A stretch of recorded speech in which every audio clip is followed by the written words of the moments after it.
Chris, is that you? Damn.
Hey Chris, is that you?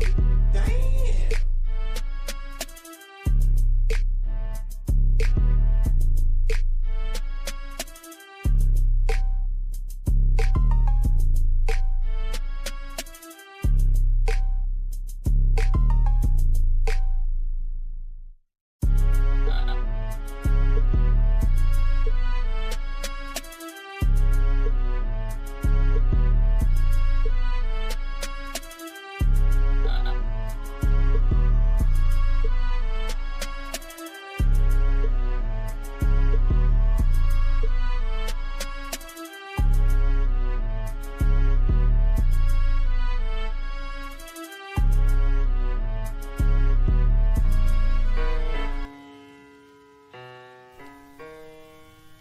Can you hear me?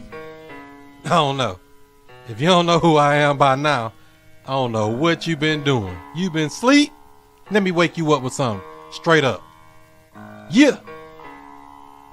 Allow me to reintroduce myself. I'm Chris Monroe. R to the O-E. I flip houses, rent cars, and make money. You know I'm not no motherfucker dummy. This how we do. What's happening? What's happening? What's happening? This is the student master teacher, Mr. I Stay Woke, Chris Cashflow Money Monroe, and we're right back at you to the 2026 show. What up, Art? What up, Jay? What up, Justin? It's time to make that money in 2026, right? Time to get some more cash flow. All you know is cash flow. I need it. It's all cash flow, good cash flow. Not negative cash flow. Because, you know, some people look at it like, oh, I'm making $50 a month. Would you consider that good cash flow in real estate? It's better than zero for sure. But, you know, got to get that cash flow up, though. Want to get 300 to 500 at least. Yeah, I had a deal like that before where I actually was probably cash flowing like $100, but that was only for about 6 months until they got situated. Now I was making money more than that, but it was a painful 6 months. Like, man, I hope something don't go wrong. We made it through. But other than that, happy 2026. How you doing? Happy 2026. Happy 2026. It's almost Jay's birthday. What up, Jay? Hey, what's going on? Glad to be on here. How many days you got left? 11. Oh, you count them down. You even knew. You ain't have to think about it. It was already there. You like, bam, 11. Mm-hmm. It's right around the corner. What is it? Martin Luther King Day too or something? I think they moved it. Or I'm probably just not sure. You got the same day Martin as Luther Dr. King's the King. same birthday. Yep. You got the same day as Dr. King? Yeah. Well, let me tell you what We're happened. I went relatives. to Memphis, Tennessee, 1962. I walk around the corner, somebody knocked me down. I woke up, I say, Dr. King, Dr. King. Said, oops, I thought you was somebody else. So you heard that story before. Mm. I think I saw him at Applebee's once, but I might be wrong. Cool beans. Well, it's the time to make a change in the game. And what's up, Justin? Justin, I heard. I'm over here sick. I'm over here sick as a dog. How you get sick? Man, we went to Chicago for New Year's and it was cold out there, and man, it was crazy. Now you know you gotta have on 9 layers going to Chicago. Man, St. Louis feel like summertime compared to Chicago. I'm not gonna lie to you. They don't call it the Windy City for nothing. For real. You was right up there like 45 minutes from Art. I told him he rolled literally Right. straight past my house. I didn't know I was driving past Art just to get to Chicago. I thought, I didn't think I was.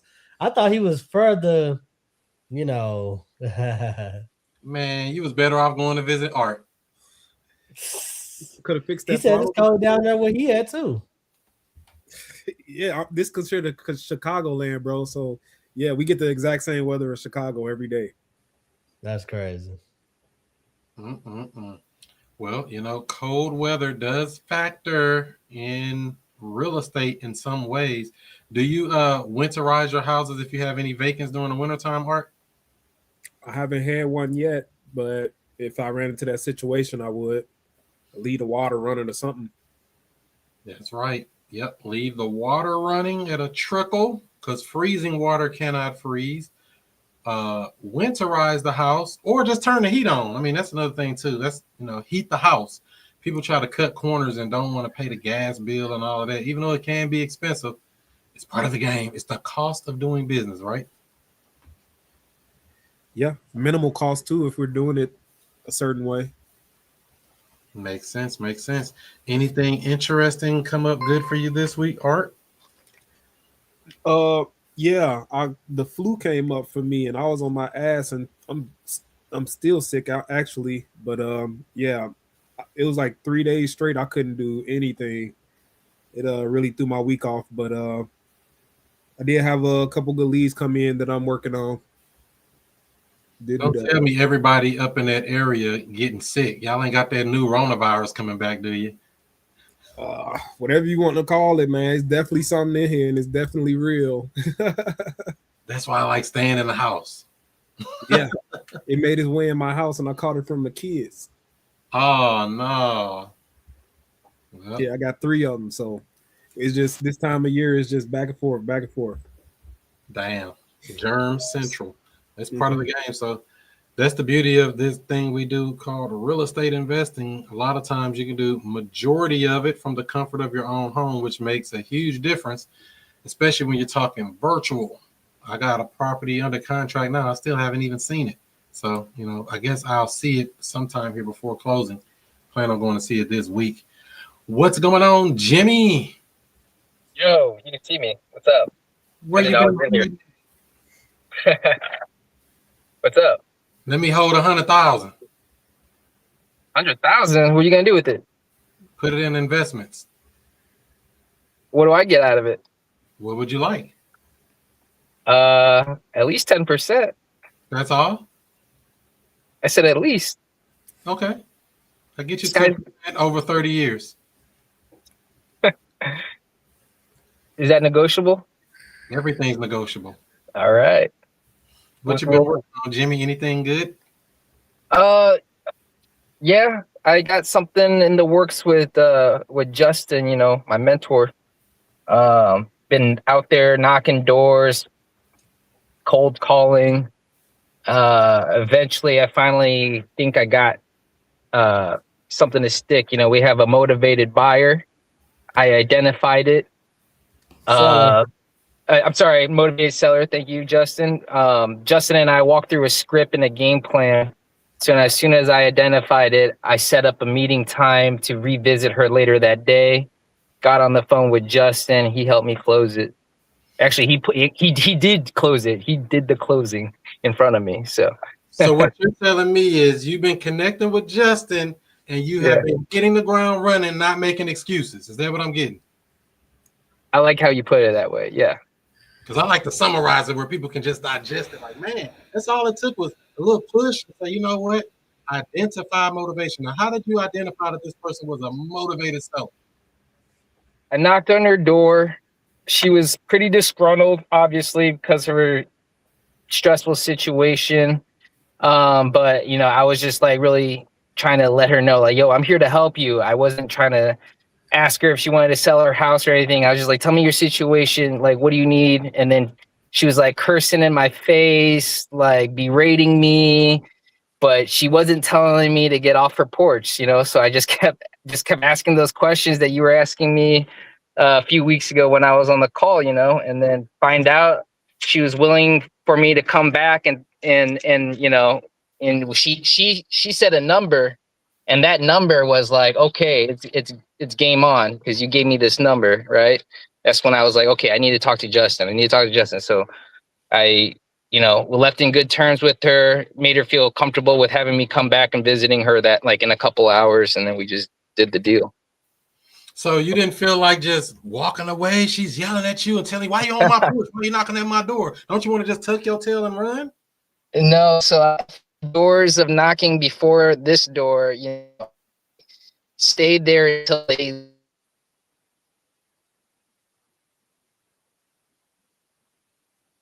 Uh-oh, you kind of faded out with your Wi-Fi. Probably cut out. Yeah, there you go. Yeah, probably. I'm on the road here. So I just figured I'd just stay in front of her until she walked away, and she just didn't. So just kept at it. Until they tell you to get the hell off my porch, we're gonna sit there and talk. Is that what I'm getting? Yeah, and the funny, it's not funny, but it kind of changed my way of thinking a bit. But when we came back, Justin and me, she was a completely different person.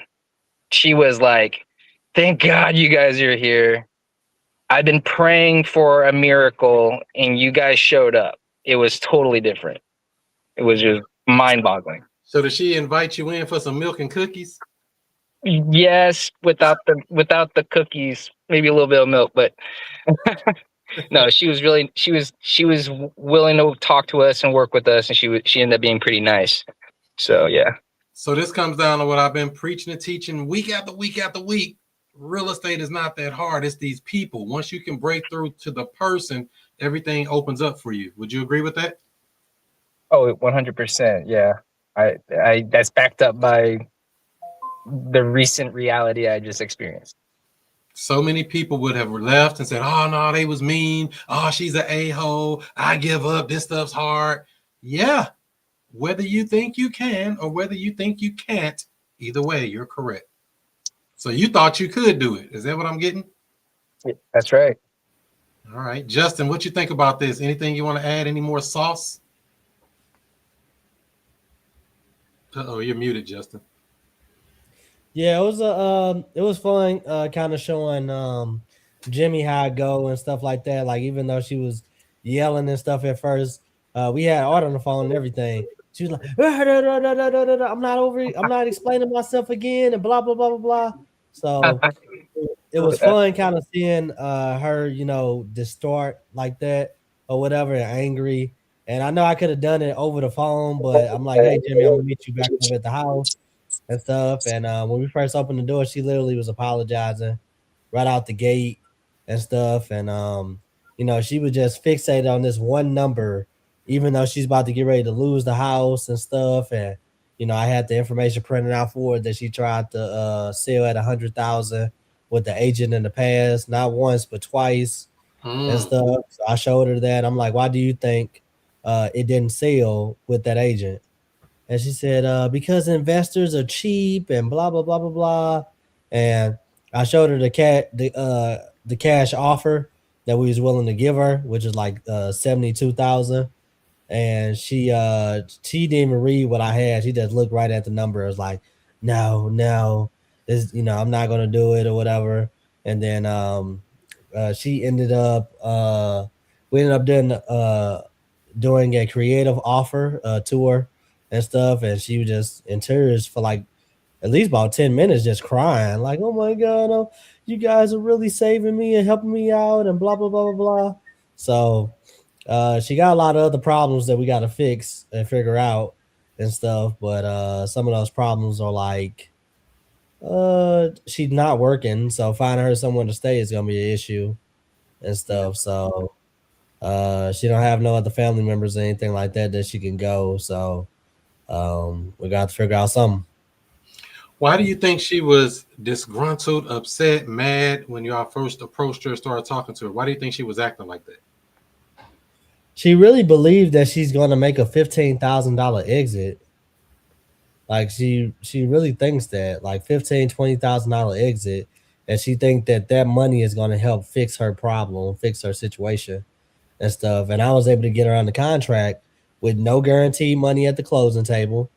I told her that, maybe we can work something out where we cover her, moving expenses or something like that. So I didn't even get that in writing. And then the other part was, hey, I don't know what the payment is going to look like. Cause she tried to ask, how much you think you guys will be able to give me monthly? I said, well, I have to research and see what the rents are at. So I think Jimmy was really surprised that I was able to get her to sign off on it without, any guarantees. Really. So I'm like, hey, you're gonna get it, but it's gonna be over time. So we're gonna figure that part out. So what do you think you're gonna do as far as getting her out of there and being able to move into another place? I talked with Jimmy. He said he might be able to get her working at him and his girl restaurant and stuff as a dishwasher. So I was like, okay, that's perfect. Wait a minute, Jimmy. Let me see. Jimmy, you out here you helping people sell a house and giving them jobs? We see what we can do for them, You said I ain't gonna say yeah too quick, but you really truly are looking to help. Is that what I'm getting? That's what I'm getting, I think there's a win-win situation here. Well, that's good. That's good. Well, we'll have to try. If it doesn't work out, it doesn't work out, but at least we try. Yeah, because why isn't she working now? I think she got laid off. I think she got laid off or fired, and then she was talking about like cleaning houses and then people not picking her up to get her to work. So she's relying on other people to get to and from work, sounds like. But she was letting like homeless people crash at her house. I think she has a few other issues going on. So this experience so far has taught you take the time, truly understand what people. But she just kept the doors open. So anyway. So this experience so far has taught you to take the time, understand truly what the person is going through, see what you can do to help them out. That's right. The offer and let them make their own decision from there. That's right. And with that, it's kind of leading me into another lead that we might be able to help out another person who's trying to get out of their house situation. So hopefully this snowballs and, these deals just keep coming. What if I told you there's almost unlimited number of properties like this? Oh, I believe you. I've been driving past them. I've been seeing them online, Yeah, there's a lot of these out here, and you wouldn't believe how many go back to the bank. Some houses are nice. Like, man, that's a nice house going back to the bank, and the bank don't want it. Right. So, yeah, cool. No shortage in deals, fellas. There's plenty for all of us. For sure. Anything else you want to add on that particular deal or situation? No, just that this was very eye-opening because, I've been doing 6 weeks of door knocking, and then, which isn't a very long time, honestly. I don't feel like I've even invested a whole lot of my time into it. It's just putting the foot on the ground, and it caught me by surprise when this happened. Like, I did not expect anything out of that day, and I just expected I'm just gonna go through the motions just to make sure that I'm working on my lines and my delivery, see where this goes, and it just happened, and I was just like, wow. If that's how it is, then it's very. I feel like now it's very attainable. So when you knock on these people's doors, I mean, is most of the time is no answer, or what are you getting mostly feedback overall when you're knocking doors? Right now, I'm at maybe a 30% time. 30% of the time, somebody answers the door.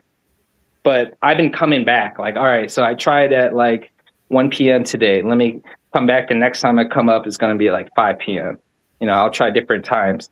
So, are you leaving anything there when you go? Yes. Yeah, I got the trick from Justin to leave the sticky notes. So I do that every time. But I don't get any response from them except for the one time I did get a response. I left the sticky on the car, on the driver door. What are you writing on the note? Like, hey neighbor, call me, I can help, or something similar to that. Sometimes I'll change the wording slightly, but just a few words on that tiny little post-it. But the door actually, I feel like, is the key. The car door, not the front door. Because I'm starting to believe people don't look at their front door at all. They're avoiding the front door at all costs because it's just packed full of mail and flyers from other people trying to buy their houses. So a lot of the houses I go up and knock, there are already existing flyers and sticky stuff on their door. So it's either a deceased or tenant, like a deceased tenant, or the tenant is not living in the house or whatever, it's abandoned. But sometimes I'll see a car, like, this house that Justin and I were vetting out. This car would be in the driveway, so she's obviously home, but she just would not answer the door. So that's why I'm like, okay, I'm gonna leave the sticky on her car door, or not the front door, and then that's when she reached back to me. So when I do the sticky note, I'll put her name on there. Hey, Susie. Be back. It's important. I can help, or something to that effect. Hey, okay. Susie, I can help. Your neighbor. I'm the neighbor, and then a phone number. Okay. So I get specific, meaning I know who I'm looking for. Right. That ain't gonna spook them out then. Like, yeah, because they think you do. I'm like, who the hell is this? Right. Only my mom calls me Susie. I'm Suzanne, or whatever. Something. So I do that. One, sticky note, something similar to that. And then two, I do leave something professional as well. So I hit them with a two-pronged approach. So it's kind of like I don't have to go back out there so quick. And I get a lot of people to call back. Matter of fact, on these little door hangers. Uh-oh, I had to knock the light off. They call back on these little door hangers. Mm-hmm. These little door hangers, they call them back. Sometimes they call the sticky note back. It's kind of 50-50. Gotcha. Why did you call the sticky note not the door hanger? Or why did you call the door hanger not the sticky note? And I've had a couple people call both. Like, you shopping around, huh? You ain't know the same person with two phone numbers. But that's just part of the game. Okay, clever. So yeah, because if you go all the way out to their house, I want to make the trip worth it. I want to make the juice worth the squeeze. I don't mind going back twice or three times, but I'd rather make it where they hit. Because sometimes they call like, I'm pulling off and I'm like, I thought nobody was there, and you called me right now. Right. Somebody just left this on my door. Yes, we did. Yeah. How are you? Is everything okay? Right. What do you mean, is everything okay? We want to know if you did anything about the auction that's coming up. Okay. Oh yeah, we got that taken care of. Or whatever the excuse for talking to the bank. Well, what if I told you do have options to prevent the auction and prevent the foreclosure? And, depending on your situation, may be able to put some money in your pocket. You think something like that will help you out? Mm-hmm. Wow, tell me more. I can come back now. We can talk about it. If I'm right there close. But if not, we just had a conversation on the phone. Right. So every case is different. But good work there, Jimmy, knocking on the door and getting yourself a score. Hey, man, thanks. Yeah. I feel juiced up after that. So you got to knock more now. You're like, I got to knock more. Seriously. I've been knocking. I got a couple of houses actually in my zip code that just went up last week. And I already knocked on their door and left the sticky, but I've got plans to come by tomorrow at a different time to try to lean on it. So that's all great, but also add to your tool belt research. Being able to literally take the time and track these people down. That's a skill set. Most people never really get really good at that. Finding people. whether you're going through social media, going through different websites, Yeah. contacting family members. Heard that. I'm trying to get in contact with Jimmy. Jimmy's right here. You're like, oh, I was calling another number and Jimmy's right here, and they have the phone. So I've been trying that, and sometimes it does work. I have gotten in contact with think somebody in relation before, but a lot of times have been falling flat through True People Search. Well, right? It's a free site, you know. You pay for a lot of times. True People Search does work. I'm not gonna say nothing bad about it because I've actually bought deals from looking them up on True People Search, but it's free. Gotcha. What are we really expecting from something free? Right. Yeah, and then a lot of the houses that I'm finding are actually like immigrant owned, you know. So it's like, do they speak English? And then I'm like looking up like these Gonzalez family members, and there's like 1,000 Gonzalez. Like, are they actually family? Who knows, right? So I'm just calling, and most often they fall flat. That's where we come back to cross-referencing. We got to make sure they're attached to that address, attached to something, and do what we call breadcrumbing. We want to actually look and find connections to something before we assume that they're a family member. We want to make sure they are connected. And especially if you start looking them up on Facebook and stuff, then you really can start finding family members, commenting on baby pictures, funerals, graduations. Like, oh, okay, you related to them. Hey, in my network, I know that guy. Wait a minute. Let me call him up. Hey, you know somebody named Biggle Wobble Tickle Toggle? Yeah, that's my nephew. Man, I'm looking for him. It's very important. What's the best number to reach him at? Boom. And there you go. Heard. Anything you want to add on that, Art, as far as looking up these hard to find people? Skip Genie is another resource that you can use. It's a lot of them. Do you guys ever get to a point where you're like, man, I'm spending too much time on this one house? Would it be better if I just reached out to like 5 other houses? Sure.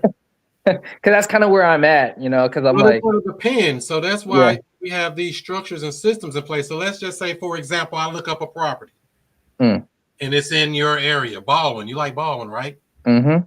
And I look it up and I say, man, this house vacant. So we knock the door, stuff all on the door already. The door knocking stuff is kind of, done, I guess we could say. We can't find nobody as far as door knocking. So now we're getting into research mode. Right. I look up the property. The house worth $400,000. They owe $92,000. Are we gonna spend some time on that one? If they owe $4,000? No, the property's worth about $400,000, but they owe $92,000. Are we gonna spend more time on that one? It sounds like they have a lot of equity in that house. So yeah. Come on. Yeah, worth the effort then, right? So that should tell you whether you should be worth jumping into it. Right there. Okay, so you just weigh it out. Got it. Yeah, so just do the little research to see if the juice is worth the squeeze, or if you really got something there, or you got time on it. So I got a house that I'd like to know if it's worth the squeeze. This lady I'm trying to help out, she got a house in Pagedale, and I think I told you about this house months ago. Pagedale, I'm sure you're familiar. It's kind of the hood. I graduated from Normandy. I'm very familiar with Pagedale. Yeah. So this house, right, it's on the street. We did a little bit of comping, and there's a renovated house that's been sitting on the market for like 72 days, and it's listed at like 69. Okay. Right. So this lady needs to get rid of her house. I'm like, hypothetically, if I can wrap up this deal for like 10K, am I even going to be able to find an investor who wants to buy a broke ass house in this neighborhood? Is something wrong with what's wrong with the house? It needs new windows. The whole kitchen is pretty jacked up. Probably needs like new flooring throughout. Justin, what am I about to say? Let the tenant buyer do the fixing. I know. No, I'm about to say single digits. Oh, you talking about some 10? We starting below that, single digits. So that's the thing is, in my opinion, I think it'd be a good cash deal. I think we could get it off for 20, 25. something like that, something ridiculously low. She's ready to get out of it for what she owe on it and stuff. So she owes some taxes and stuff on it. So I think it's a good cash deal, or it could be a bad hold. I don't think it's a bad looking house and everything. I think it'd be, you take it over with the taxes and stuff. Like Chris has said that you could might be able to do a payment plan on the taxes. He said a lot of people don't know that, and we take it over, put a tenant buyer in it, and cash flow it while we figure everything else out. So I think it's a great deal. Somebody can live in it just out of date. No, it's not quite livable yet. It's gonna take a little bit of work to get I don't know about little. Let me think about that for a second. Maybe like 15, like bare minimum, like absolute bare minimum. You could probably get it done for like $12,000 to get it at least like, okay, this is gonna pass inspection and like not be a total pile. So what's the stopping point? Why can't we get it for single digits? I'm just asking as a curious. Because she owes $5,500 and she's in the middle of a lawsuit right now for another $5,000. So is that lawsuit attached to that property? That I'm trying to uncover as we speak. It's not hard to find out. Title search. They put a lien on the property or something, or no? You don't know. The taxes has a lien on the house, but I'm not sure if this lawsuit has put a lien on the house. I need to figure that out. Yeah, so before they put a lawsuit or put a lien on the property. Yeah, because if we can sell the house out before that happens, we were doing her a solid. What does she want for the house? That I need to figure out. I need to get that number. But or just single digits, like I said. Why can't she take $6-7 grand and walk and be done with it? She might. She just might. That's a question. See, everything I do is formulated on a question. That's not necessarily my offer. Would you consider $7,000 for the house? Right. And let them tell you no. That's it. It ain't no thinking about it. She's considering bankruptcy because she's just over it and she don't want this guy trying to sue her to take the house. So she's kind of like spiteful in a way. She just like, I'm gonna go bankrupt. Let the bank take it, and this guy won't get my house. But I'm like, hey, I can help you out in your situation. I didn't want to like make an offer yet because it's Pagedale, and I'm a little bit worried about getting involved in a house like that. But that's the thing. That's why we have proper paperwork. We put it under contract. We have time to market it, as long as you get the paperwork done. Purchase and sales agreement, and you have access to show the property, you can start marketing it the day it goes under contract. And you can put 10-15 day inspection period on it. If you want to cancel prior to that, no harm, no foul. There's nothing to even overthink. I'm not afraid to put nobody under contract because I can always back out. Okay. Like something. If something ain't making sense, the math ain't math, and you need more work than I thought. Whatever we start looking, you need sewer laterals repaired and a whole bunch of extra stuff and foundation issues and expensive stuff that wasn't even in the whole thought. Because you're always going to uncover this. We simply back out. It's no big deal. Okay. So you should never be necessarily worried about putting it under contract, as long as you put it under contract low enough. Low. How low will you go, though, is the question. Because even if you got it for, say, 7 and somebody bought it for 15, you just made $8 grand. Yeah. And you ain't do nothing but some paperwork. Now, how would you be able to show this property? Is this something you can just get into if she gave the key, or it's on a lockbox? She gave me the key. I've been helping her out with this house. So you need paperwork now. You need a contract. Justin printed me out the contract, and I'm basically trying to come up on a good way to butter her up to sign this contract, essentially, Why are we printing it? I'm just curious. I'm being curious again. Why are we printing anything? Why can't we send it via email? This lady is a very elderly Thai lady, so I would prefer to do it through paperwork, and maybe if we do electronically, get like a Thai version so she can actually understand what she's reading. Okay. Yeah, but otherwise I understand what you're saying. $7K, $6K, somewhere in there. Lock it up under contract. Start marketing it. Somebody will buy it for 15, maybe even 20. You'd be surprised. You'd be like, damn, somebody paid 20 for that junk box. I just made 13 grand and I ain't even right. I just got spooked a little bit. I got spooked a little bit because about that comp that I saw. Like, man, this renovated house price already pretty damn low for a house. That's not just your sitting problem, there. though. You're not buying it. If you're buying it, yeah, it could be a problem. But if Right. you're wholesaling it, it's not your problem right now. Right. People Okay. are begging for cheap houses like that. I got 3 people right now in my phone just contacting me looking for a cheap house. Okay. Them cheap. I don't like cheap houses, just to be very clear. But there are people that love them little $20,000 and $30,000 houses. Well, we'll see what we can do. If Justin can help me out, close this deal, and then I still have to decide whether to hold or wholesale. So the question for her is what? What are you willing to let the house go for? Okay. And then what if she say, oh, I don't know. I just don't want him to have it. Well, I don't want him to have it either. So we have a common goal here. I want you to have something from this, though. I don't want you to walk away with nothing. But what are you willing to do? If you're willing to lose the house for nothing, how about if I just give you just a little something, just to help you out, and then this would help me out, and then they'll screw that guy over because he won't touch your house. Something like that effect. Her contract for $6,000, and at $5,500 to pay the taxes, she get $500. Yeah. Pay your closing costs and make your money. You don't have to Right. worry. We overthinking it. Right. Don't overthink this stuff. It's a question. Everything we need to be thinking about is what question should I be asking? Not what you need to go calculate in your formulation. Your formulation is cool, but it don't really mean anything. It means what were they willing to do? One, how low will you go? Let them say a number. If they don't say a number, would you sell it for, whatever number that makes sense for you? 6,000. I know it's bleeding her out. She's paying the utilities on it. She got this pending lawsuit that she's paying a lawyer to help figure out. So, and then she got the back taxes. What is the lawsuit about?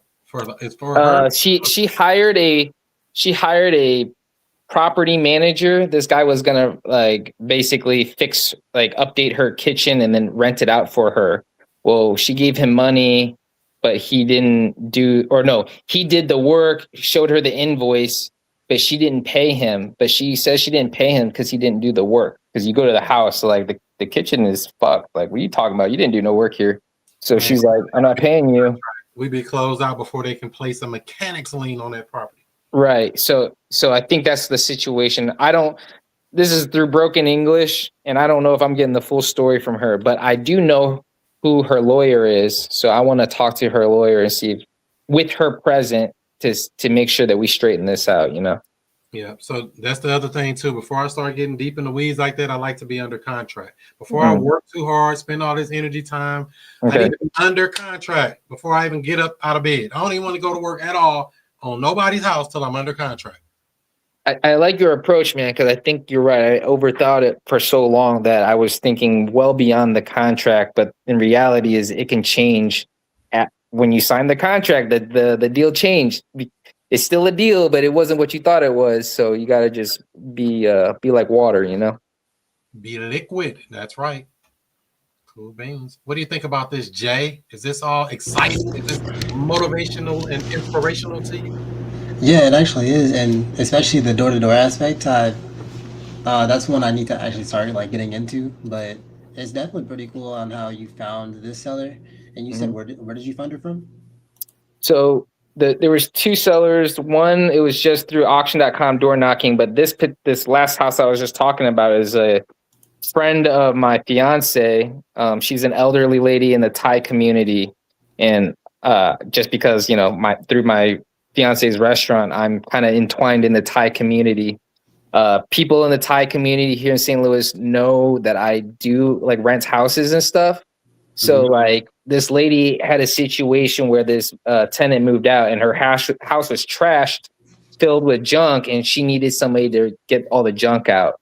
And she didn't know who to call or anybody. My fiance was like, my guy, my man here, he does stuff like this. He can help you out. So I got in touch with her.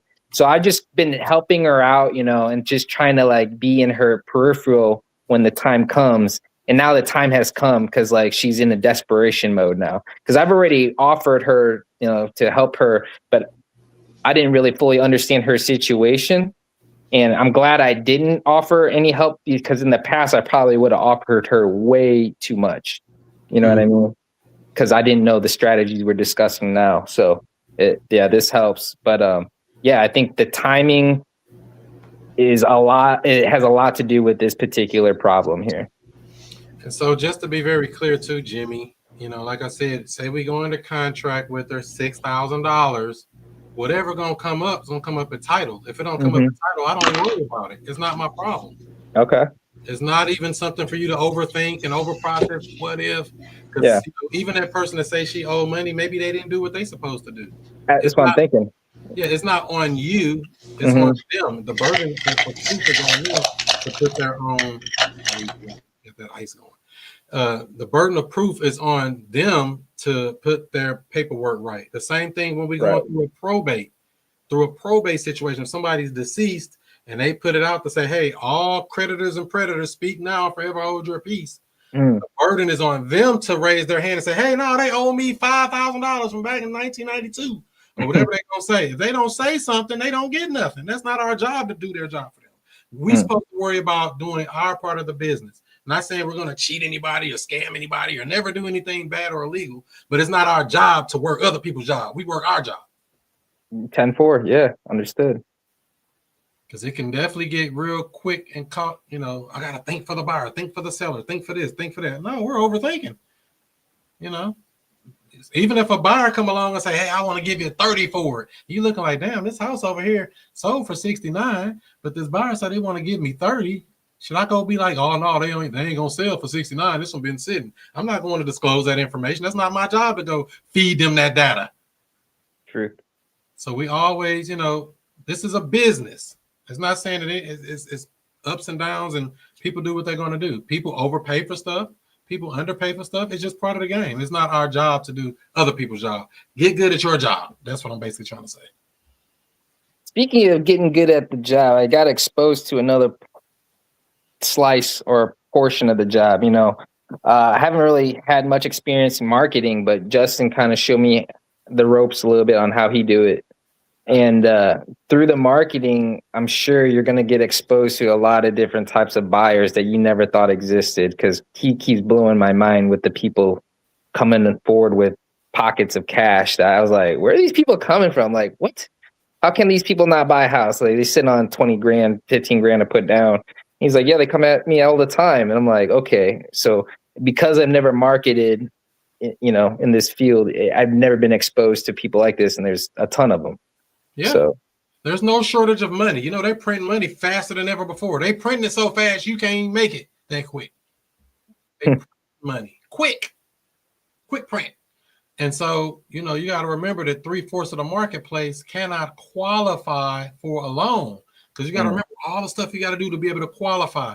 Time on the job, debt to income got to be correct. Right. Have your W-2s, taxes paid, all of this stuff.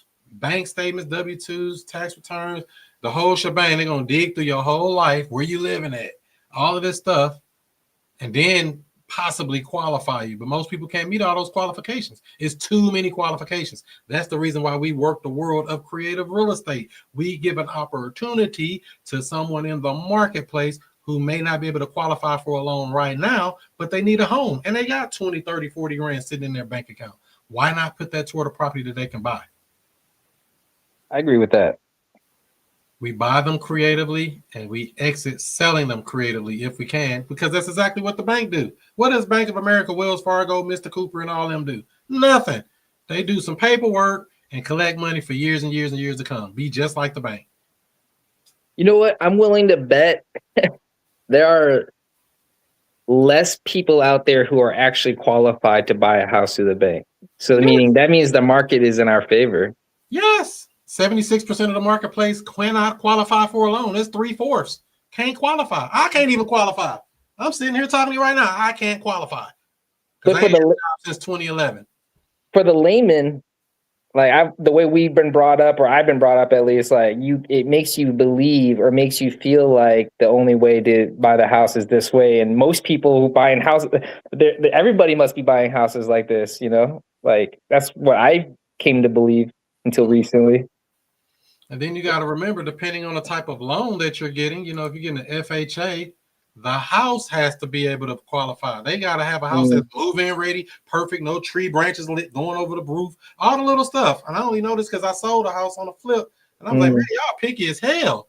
I spent like $4,000 fixing up little stuff here and there to try to make them happy to get the deal done. But I'm like, damn, I wasn't trying to spend all that. But that was part of the game. I learned real quick. I said, yeah, I don't really like this retail side, which is fine for some people. It's just not my cup of tea. Yeah. The buyers get more, say somebody is qualified. They're going to be a little bit more picky. They're going to be a little bit more, the property got to be able to appraise all of that stuff. And, they got to want the house. So if anything they don't like, oh, yeah, I want that room blue and not white or whatever. It's a problem. So, it's just part of the game. It's nothing to be mad at. You just got to understand where you're at in the game and bring value to the marketplace. We're not paid by the hour. We're paid by the value that we bring to that hour. So be valuable. We try. All right. There you go. Have you already tried to have somebody bring you like a loan, like a FHA loan or a DSCR loan just to try and buy one of your properties, Chris? Sure. So here's the thing. I had a house here in Florissant that I flipped. I bought it to fix it up and keep it, but I couldn't qualify. Like I just got through saying for some reason. So whatever. Beautiful house, fixed up, 3-bedroom. We added a bathroom, 3 bathrooms. We added a bathroom in the basement, made it all beautiful, cute house, perfect house, but I couldn't qualify. So what I ended up doing was selling the property. I put it on the market, MLS. I listed it myself, by the way. Got an offer the second day. Wow, full price offer. We're going to closing. 1 week goes by, 2 weeks go by, 3 weeks go by. Damn, 4 weeks go by. What's the hold up here? Oh, I get a call from the agent. Oh yeah, my seller can't qualify for the loan anymore because they got a reduction in pay. One of those red tapes that I just mentioned earlier. So I had to start all over again, put it back active on the MLS, find a new buyer, and wait a whole another 30 days. So 60 days, 50 days, something like that, wasted trying to sell it on the market. And guess who was paying the utilities and the monthly payments and all the other stuff to deal with the property while holding the property? This guy right here. So this is why I say, it's a game. There's nothing wrong with it if you want to play it and you master it and understand it. It's just not the game that I prefer to play. I like the creative side where I can get a house as is and sell it as is. Or if I do a little something to it, I don't mind doing a little bit of stuff to try to make it, cleaned up, smell better, stuff like that. But I'm not doing any major work on these properties. And somebody else who's going to move in there, they can do whatever they want to do to the property. Paint it, fix little things, do little things, whatever they want. And they'd be glad to take over a property and do a handyman special. They're glad to do it. People love tinkering on stuff, fixing on stuff. And I let them. Why would I go in there and mess it up? So yeah, Jay, that's kind of what I ran into, selling on the market. It can be a good thing. You can get a premium, but boy, you got to jump through some hoops with gasoline draws.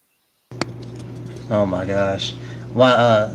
Funny question. Why didn't you not list with a realtor? What do I need a realtor for when I can list it myself? I mean, if you can tell me one reason why I would need a real estate agent, I'll be glad to hear it. Oh, well, hold on. Let me ask you this. Why do realtors need a license then? Exactly. Well, I have an answer for that one. Why do realtors need a license? Because they're representing somebody else in the transaction. Okay, so you represent yourself, then you don't technically need a license? Is that what you're saying? All right. You think we're doing with wholesaling, ain't it? When we go under contract, I'm the buyer of the house on contract, and we're going to wholesale it. Then I'm going to assign my contract or my equitable interest to somebody else. I'm representing myself. I'm not representing Jay or Jimmy or Justin or anybody else. I'm representing myself. So that's the difference. We're not representing another person. We're representing ourselves. That's the loophole.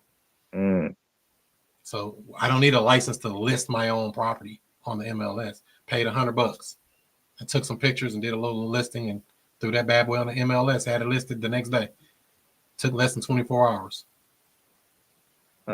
Now you do have to, like I said, take the pictures, do the listing, and handle the calls and whatever the showings, and set up a lockbox if you do that or whatever you want to do.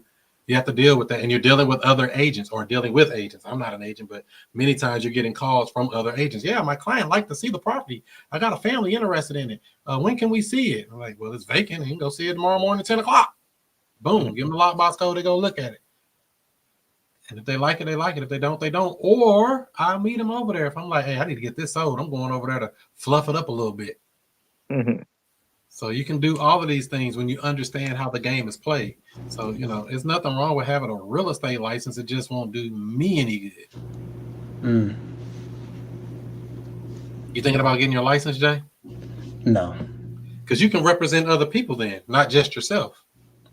I thought about it, but I'm like, well, if I'm just representing myself, I can definitely do well for just myself. Which I think, some people could do good. I mean, I would do great as an agent. It just, I don't like to cut up my money because you got to remember too, you do a deal, you got to pay a fee. Like, I think it's like a $4.95 fee. You can put that into the deal, not a big deal. Then you got your broker who's over you. They get a cut of the deal. Then they like, oh, I don't like you doing those wholesale deals, or I don't like you doing those creative deals, or I don't like you doing whatever deals I don't like to know nothing about. I don't like that. So nobody liking nothing. So now I'm like, maybe I don't need a license. Maybe I'll just stay as an independent real estate investor. Mm-hmm. Yeah. Also, it's a broker that's cool with all that stuff. I don't see nothing wrong with it. It just, and you got to pay them MLS fees. It's just an extra set of bills. If you're producing like that and you really helping people and putting people in houses and you like to show houses and do all that type of stuff, great. Want access to the MLS, great. But generally, it's not really worth it. The juice is not worth the squeeze to me on that one. But it would be for you, Jay. I think you'd make a great agent. You think so? Yeah, you can help people. I help people all day. Your middle name is Jay, Mr. Helpman. I'm not too sure. I'll think about it on that one. Well, it's on the list. And you got to pass the test. That's the other thing. Don't forget about that part. You got to pass the test. Hey, Jay, I've met some realtors out there. I know some of my friends who've been realtors. Trust me, if they can do it, like, damn, like it can't be that hard. They can pass. I'm not trying to diss my own friends, but I'm calling a spade here. If they can do it, I'm like, wow, okay. But here's the thing, Jimmy. Yeah, they probably could pass the test, but do they understand real estate? True. That's a whole nother game. That's a good point. Have you looked at the stuff on the test? Yeah. No, I have not. It's like 200 questions. It's junk. I mean, I don't want to call it junk, but a lot of it is junk. To me, a lot of it is ethical, is it not? What do you mean?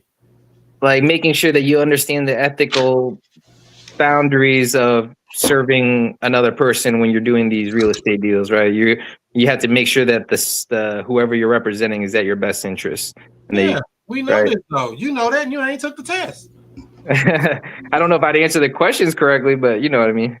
Yeah. So say you go through, learn all that, and you still don't know nothing about real estate, don't know nothing about wholesaling, creative finance, anything. We just went and learned all this stuff, which is cool, but a lot of it won't be the tools you need to be successful, is what I'm saying. It'll be stuff you learned. It's like saying I'm gonna go back and learn everything I learned in kindergarten all over again in kindergarten. When I'm way past that stuff. We actually helping people in real life, structure deals, refinancing stuff, taking over loans, structuring deals to make people actually be able to avoid foreclosure. All the things that we talk about every week. Do that. So there you go. You gonna get your license, Jimmy? Help for the no. Why not? It doesn't serve me any good when I think you would be a good agent. I think you'd be the best agent. You're trustworthy. Thank you.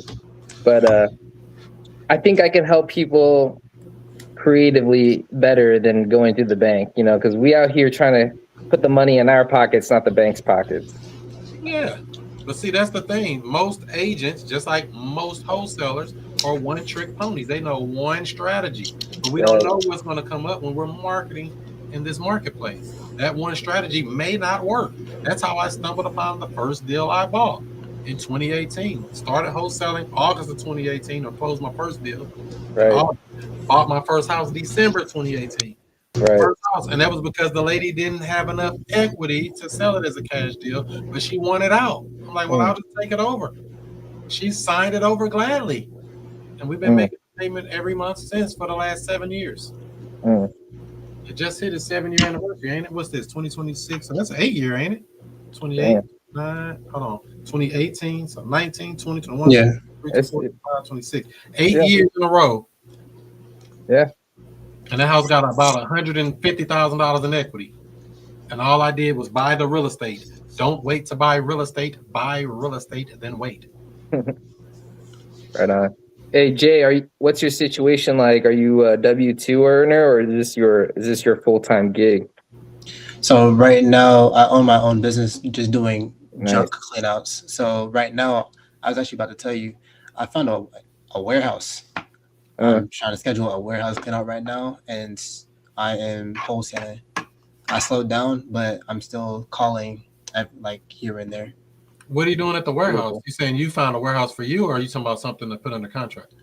I found a warehouse to it's like a post-construction clean. So basically, they're trying to lease out this warehouse, and they just need some cleaners to like dust and just clean like the floors. So I was gonna get somebody to basically like find subs to clean out the warehouse, and then I can just keep on marketing and doing the things I need to do here. Now you're cooking. Yeah. There you go. I had a I cleaning learned from the business best. 5 years. Had a cleaning business for 5 years. So yeah, there's definitely money in that. Yeah. So, but a few weeks ago, I had a seller. He was trying to sell the house all the way over there in Raleigh, North Carolina, and he was trying to sell it for $10,000 just so he can bury his mom. The home was worth about $55,000. Wow. So I'm like, okay, this could be a very good deal. I have not heard from him ever since. I've been trying to follow up with him, and now his phone is just going straight to voicemail. So Probably sold it. Yeah, that's what I'm thinking. Plus, you can always call him from another number. I don't even call him no more from the same number no more. Let's see if he answers his other number. We're gonna get this figured out. You can't hide from me, man. And one more, the property I told you about in, I think, Tennessee, the one nearby you. There was another wholesaler that asked me for help to get him under contract. I said no, but now he's reaching back out to me, and he's like, "Well, I have 2 days until my contract ends," and I'm like, I don't really know what I can really do to help you with that, but now I know that somebody I can potentially reach out to, so I can get him under contract as well, since that guy did not do a really good job at. Why do you think he couldn't sell it? I don't think he tried. So he just put it under contract and then what? Put it in a group instead of truly marketing it? I think I don't think he didn't even do anything. He put it under contract, and the last thing I talked to him yesterday, he said he's been just busy with family stuff. I said, okay, for the last 25 days, you didn't do anything? He said, no, not really. So I said, there's nothing I can really do to help you. Yeah, I mean, it only take about 10 days or so before you know that, hey, this ain't a deal. You should have some feedback from the marketplace or from your so-called buyers that, hey, yeah, we can pay this much, but we can't pay this much. The marketplace will tell you if you're truly marketing, because it's only 2 reasons a property won't sell. And what are they, Jay? Say that one more time. There's only 2 reasons a property won't sell, and what could that be? Price and motivation. That's price and what? Motivation. Nah. Jimmy, help him out. Is that marketing? Come on with it. Marketing. Marketing. The price is too high or the marketing is bad. If you got good marketing and the price is proper, anything will sell. Anything. Okay. That's the whole thing. Motivation is not what we're doing. It's the price or the marketing. Motivation gonna be there already, or we won't even be talking to them. It's a reason why it will not sell. When that price comes down to the number that somebody's willing to pay, even if that's $1, it'll sell. Okay. So because price is made up. That's the part that a lot of people don't see for some reason when it comes to this here thing. That's me. I have a hard time wrapping my brain about that. Price is made up, but you're absolutely right. That shit is crazy. Because it's valuable to somebody else, and you're looking at it like, I wouldn't buy that with your money. Right. I keep running into these situations in the past month. Like, what the fuck? People do these deals? Like, I keep walking past them all the time. It happens more often than you would believe. You'd be like, wow, I thought that was Junk. I was gonna throw that away. And you paid for that? You crazy. So we let them pay for it. You know, it's all part of it. And that's why I don't try to get caught up with just everything about price. I try to truly understand their motivation, their situation, what's going on with them, because you know, everybody got what they got. So let me see. I'm gonna show you the flip of the week. Actually, we got two flips of the week. Jay will like this. How you like this one, Jay? Where's this one? Oh, this one. I feel like I've seen this at your storage. That's elegant. Oh, it's gone now. It's already in somebody's house. But that sold. What did it sell for? What you think I paid for that? Like $25. No, Probably I nothing. ain't that good. I'm pretty good, but I ain't that good. I'm gonna say 50. It was 125 bucks. Okay. And we sold it for 10x. I looked online, they sell for about $5,000. I was like, damn. What? This ain't cheap. This ain't no cheap stuff. I don't deal in cheap stuff. I like stuff that costs money. So, yeah, you know, something like this came out of an estate sale. They had $250 on it, and I got it at half price, so $125. And waited a few weeks and sold it for the $1,250. Price is made up, man. Made up. Don't get caught up thinking that, oh, they ain't gonna pay that. Man, these people be buying all kind of stuff. You be thinking they can't do that. Yeah, they sure can. That's crazy. It was Price is made up. sold this week, but I don't even see it. It was another item that sold for some stupid money. I was like, damn, I feel bad. I don't even see it, but yeah, it happens. Part of the game. Buy low, sell high. Or in this thing, what we do in real estate, we contract low and assign high. Come on with it. That's it. Don't overthink it. Don't get, worried about it. And it'll be okay. Any other questions about any of that? Nope. Mm-mm. Because Jay, I think I hear somebody calling you.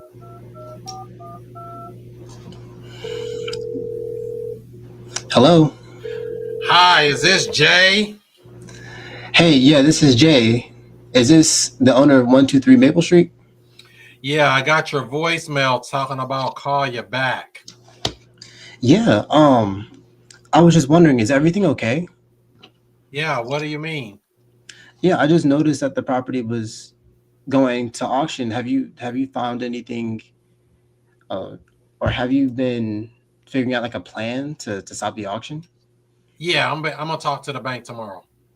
Gotcha. You talking to the bank? What are you in the bank trying to do with the home? I'm gonna see what they can do for me because I don't want to just lose the house, Okay. But yeah, I appreciate the call, buddy. I mean, I was just calling you back. I didn't know what this was about. Yeah, awesome. Just a quick question though, but for your property, are you trying to keep the house or are you trying to sell it? Well, I mean, I would sell it.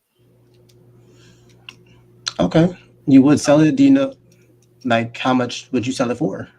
$300,000. 300,000. Okay. And just wondering, like, buy it, or are you like an agent? Because I got a call from some agents too the other day, and they've been calling me talking about listing it or something. I don't know. You trying to buy it, or what are you trying to do? I buy houses all the way like over here in Charlotte. I'm just wondering if you were looking to sell the property. Is now like a good time? Yeah, if you give me 300,000, I'd sell it. Okay. And 300,000, is that? Do you have like a mortgage on the home? Like how much do you have left to pay off on that? Oh, I'm not sure. I'd have to look. But yeah, I'd have to sell it for 300,000. Okay. And that would basically cover everything, right? Yeah. Okay. Well, I don't really know if we can give you 300,000. I just like to wonder what's like the current condition of the property? Like, have you done like any renovations to it? Oh, that's a pretty good house. Nothing wrong with it. You can move right in here with your family. You looking for a house for your family? It's mainly more just for me, but you said that I can move right in and just start living in it. Yeah, I'll move out of here as soon as you buy it. I'm out of here. I'm moving to Florida. Okay. Why do you want to move to Florida? It's a tax-free state. Oh, okay. You own a business by chance? Yes. Okay. Got you. I have a junk removal business. Oh, so okay. Well, that's good. I mean, that you have a junk removal business and nobody likes taxes either. Yeah. But yeah. And what was your name by chance? I forgot to get your name. My name's Jimmy. Oh, okay. Hey, Jimmy, this is Jay. Oh, Okay. great. Well, definitely. My name's Jay too, but my friends call me Jimmy. Okay. 300,000. You said you want to go to Florida. Okay. And what's really stopping you from selling the home now? Just getting that 300,000. If I get that, I'll sell it. Okay. All right. Well, if we can't do 300,000, would you take anything less? Maybe. It just depends. I mean, what would you give me for it? It just depends. I would have to come in person just to see the condition of the property. Like I said, I don't want to promise you something which I can't give you, but definitely, when's like a good time tomorrow, like to come by and see the property? Well, I won't be available tomorrow. I got appointments all day. I got you. When's the best time you'll be available? Probably the day after tomorrow. Gotcha. And is there like a certain time you'll be free? All day. Tuesday. Gotcha. So Tuesday, I'll swing by at 2:00. That sounds good. Sounds great. All right. Well, thank you, Jimmy. Thank you, Jimmy, for your time. Let's wrap it up, and I'll see you on Tuesday. Okay. Thank you. Have a good day. Bye-bye. Bye-bye. All right, Jay. What do you think? How do you think you did there? I am rusty. You're very rusty. You're not very bad, but you're very rusty. Yeah. What do you think you did good? What do you think you did bad? One, I set the appointment, which is good, but two, I could have built more rapport like with the seller and uncovering more on why they would want to sell, try and get a certain, what is it called?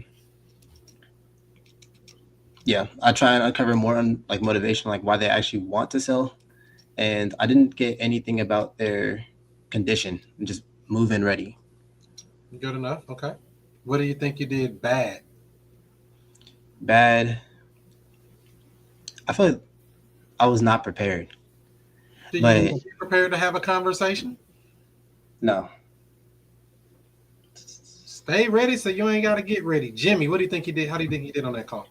Honestly, probably better than what I would do, but he hit the motivation. He got a price from the seller.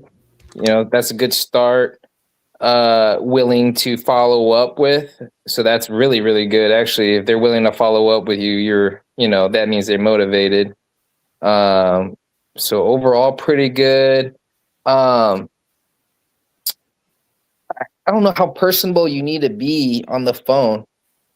Like when you're on the phone, do you really try to build rapport? Like how much rapport do you feel is necessary? Because I thought Jay did a pretty good job. He approached you very respectfully, making sure that you good. So how much further does he need to go, or do you think he did enough? Well, I think he did great. I would give that out of a 1 to 10 about a 4. Okay.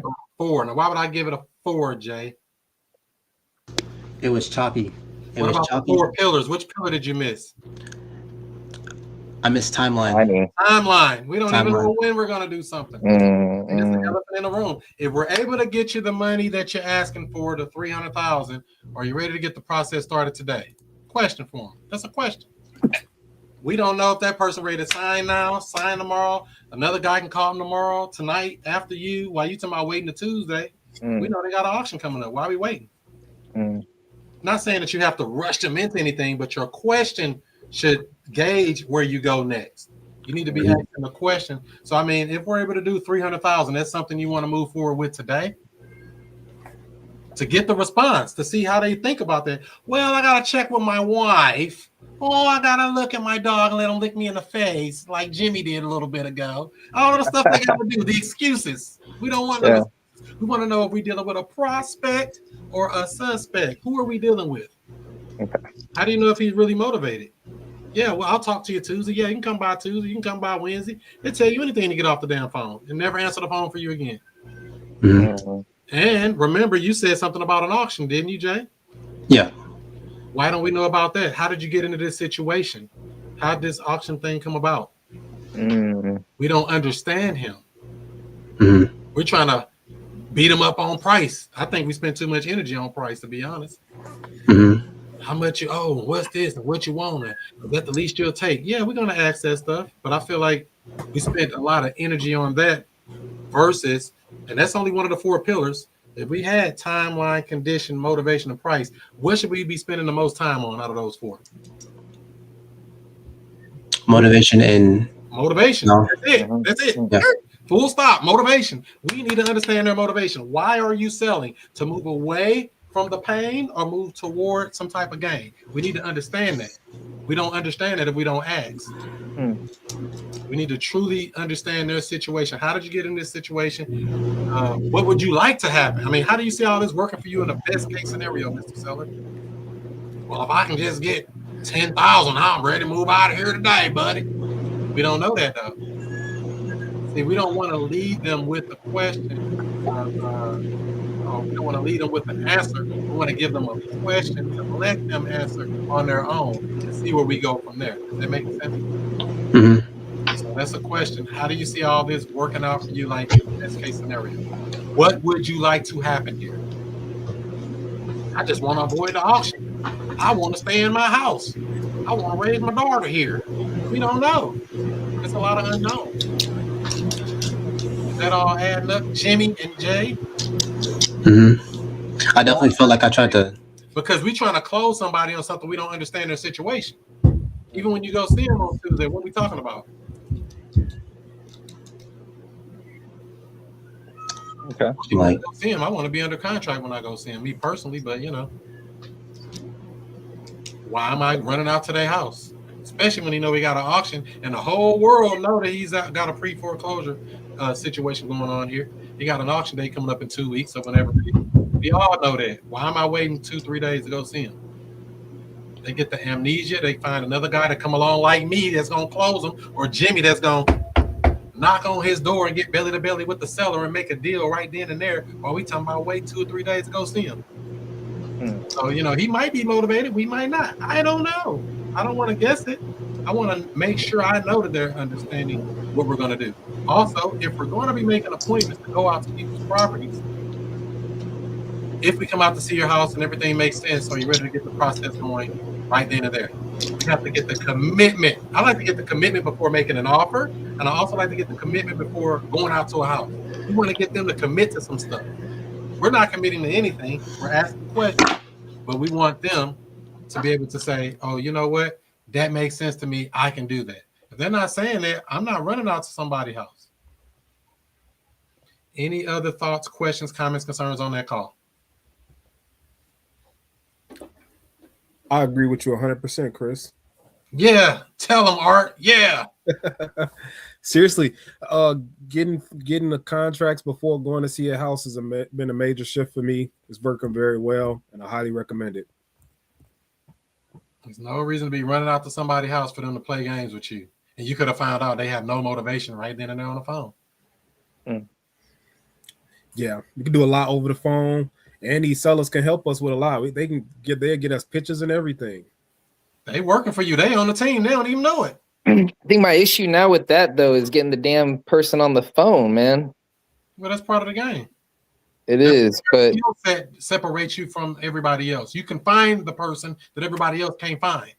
True. The phone game, I get it. It's super valuable and save you a lot of time, but god damn, it's hard to get in front of somebody. Whereas I go to this person's house, it gives me a little bit more tactile feel for the situation. Like, okay, I see a car that's home. We see junk piled up in front of the house. You know, like it gives me a better feel for this person's situation or of why they're not answering their phone too. Because sometimes like I'm calling and like this person answers their phone, but sometimes come to find out the person didn't even have a phone to begin with. I've been calling and it's ringing. The person doesn't even have a phone. So who the fuck's phone number is this? I have no idea. So it just got frustrating for me to get on the phone, man. I still do it, but my success rate is really low. So I'm going to get back on the phone, but right now door knocking seems to be a higher percentage win percentage for me.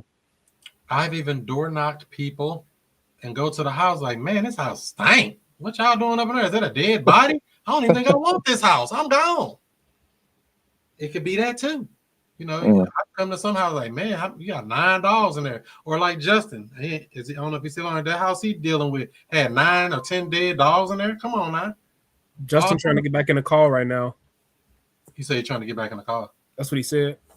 He's on here, but not on here. Oh, there you go. You on there, Justin? Yeah, I'm here. I wanted to say, Jay, we don't have to see property in order to, get a price or get it lowered or anything like that. So that was one thing I was gonna say about your call. What else you thought about that call, Justin? Was it like, I mean, what would you grade it on a 1 to 10? I would say, maybe about where you was at as far as a 4 and stuff. But yeah, Jay, we on this thing and we pushing each other every week, but you got to spend more time on listening to those calls. Like we can't keep going, week after week after week. You're blowing leads if you don't know how to have a conversation with people. So when you first get on the phone with them and see anybody else there, just let you just keep going and not really care about your progress and stuff. But I don't know what you're doing in your free time, but you need to be listening to Chris calls that's online and see how he approached the calls, or you have other individuals on there out there online as well.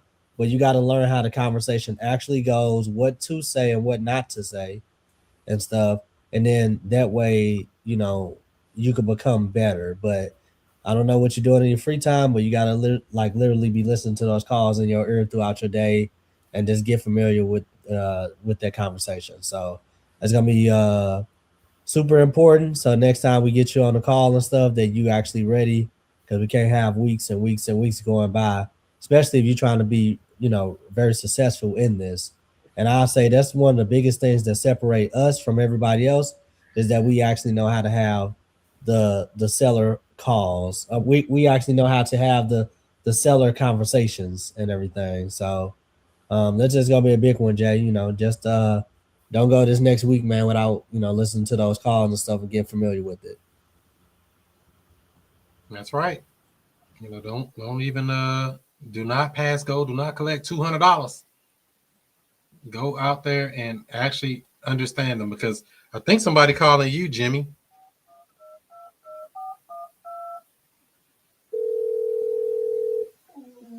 This is Jimmy. Hey, you left a sticky note on my car. What the hell is this about? Hey, is this Chris from 123 Main? Yeah, you left a sticky note on my car. Yeah, I did. Yeah, I'm glad you called me back though. I was trying to reach out to you actually about your house. You got a minute to talk? Yeah, what's going on? Yeah, I came across your house online. I understand you're in a financial situation. Do you mind talking about that? What do you mean financial situation? Well, I see your house here has got a date set for auction of next Thursday. Have you moved forward on that? Like, you got any plans on how to take care of that? Oh, I had some guy saying he was going to buy it, but I don't think he's going to buy it anymore. So I don't know what's going on with that. I'm just going to probably let the bank take it. Well, were you open to selling it if you're talking to a buyer? He was going to make an offer and never call me back. Really? Well, what did you guys discuss? How much were you guys talking? 300,000. 300,000? Okay. Did he come up with that number, or did you? Well, that's what we need to buy. I mean, for him to buy it, 300,000. I mean, are you a buyer or agent? What are you? Well, I can be. I just want to know what your situation is to figure out if I can help you best. I might not be the right buyer for you, but I might be able to line something up to help you get what you need. So how did you come up with that 300,000, by the way? 300,000, I'd sell it. Okay. I mean, if that's the number that you're stuck with, like if that's what it takes for you to move forward, what's stopping you from doing it today? I was waiting on that guy Jay to call me back. He never called back. So it sounds like if you got somebody who could come forth with that 300,000, you're willing to sign the contract today. Yes. Okay. Well, I might be your guy. How about I get back with you in an hour and we can go through the paperwork? Are you okay with that? In an hour? Yeah, that's fine. I'm here. Let me ask you something, Chris. That 300,000, what are you gonna do with it? That's gonna pay the house off. Oh, okay. So that's how much you owe on the house. Yeah, the bank said I owe 291, something like that. Okay.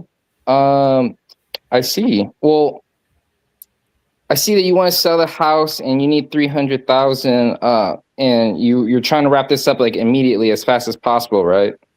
Yeah, I mean, I know the auction coming up here in about a week, so I don't know if you can buy it that quick or not. Okay. Well, based off your situation, not a whole lot of people are going to be able to come with 300,000 like super quick. I can work with you, but would you be open to terms? What do you mean terms? So, typically when somebody buys a house, especially like an investor or somebody to get in, they can offer you cash, but that usually comes at a really low, they're going to lowball you and try to get it at a discount. But, if you got a house that somebody's willing to buy at your price, they need to be able to work with you on the down payment and, monthly payments and such like that to make it easier for them to get in on this deal. Would you be open to discussing something like that? You meaning you're going to do a down payment? I don't understand any of that. I'm sorry. Okay, well, I could break it down for you. What I'm just trying to get at is if I can get you that 300,000, would you be open to doing that over a period of time? Well, you got to pay that loan off. Okay. My bank won't be allowing that stuff.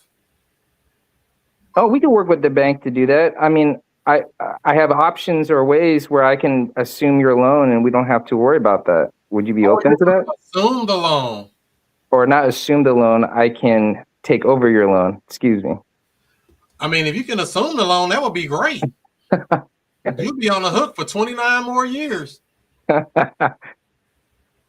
Pardon my my words. I misspoke there. What I meant is that I can step in and take over your loans if you're open to that option, and then I would help you basically get out of your foreclosure situation and get something in your pocket. Are you open to a deal like that? For sure. If you can assume it, we can do a deal today.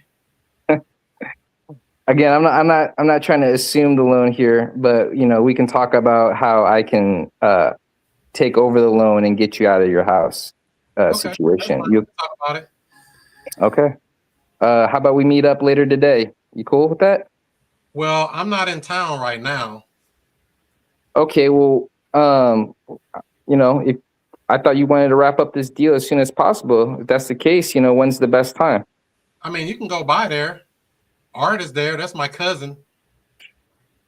Okay. You're going to have to deal with him too. He ain't paying no rent. He just up in there living. Oh, okay. So you got somebody squatting in there too, huh? How's that treating you? Man, he's a good cousin. He ain't never did nothing wrong to me. I just let him stay there sometimes. Yeah. Has he got a place to go? Has he got a place to go when you selling the house? You're going to have to deal with him with that. Okay. So you plan on having him out of there when the deal is closed? No, you're going to have to deal with Art when you go there. He's there now. He the one to call me and told me somebody left a sticky note on my car. I said, who the hell left a note on my car? Okay, cool. Well, yeah, I'd like to talk to Art. That'd be cool. But, I'd actually like to see you more to get this deal figured out. So just tell me when the best time for me and you to sit down and talk out this deal. Well, I'm supposed to be out of town here until the day before the auction. So I don't know. I mean, do you really need to see me? Well, how about I just send the contract over to you and you take a look? Will you be willing to do that and we can get it done today? Send it over. I got an email. Beautiful. Let me get your contact info and we'll get that started. Okay. What do you need? Just an email? Your email and your phone number.